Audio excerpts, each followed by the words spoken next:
అన్నమయ్య జిల్లా రాయచోటిలో vigilance food safety అధికారులు ఏకకాలంలో మెరుపు దాడులు చేశారు. ఫుడ్ సేఫ్టీ జిల్లా అధికారి షమీం ఆధ్వర్యంలో దాడులు జరిపారు. దాడులో భాగంగా 2 గోడౌన్లలో సుమారు 1,50,000 విలువ చేసేటువంటి కాలం చెల్లిన కూల్ డ్రింక్స్, వాటర్ బాటిల్స్ ను గుర్తించారు. అనంతరం గోడౌన్ల యజమానులకు నోటీసులు జారీ చేశారు.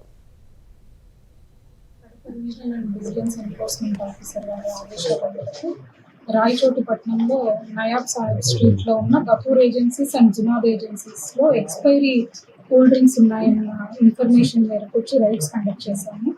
2 షాప్స్ లో కలిపి 1.5 lakh వర్త్ ఉన్న water bottles and cool drinks expiry అయ్యింది.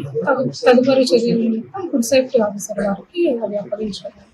ఎక్స్పైరీ స్టాక్ ఇక్కడ ఎన్ఫోర్స్మెంట్ అఫీషియల్స్ పట్టుకున్నారు. వాళ్ళ కేసుని హ్యాండ్ ఓవర్ చేస్తున్నారు.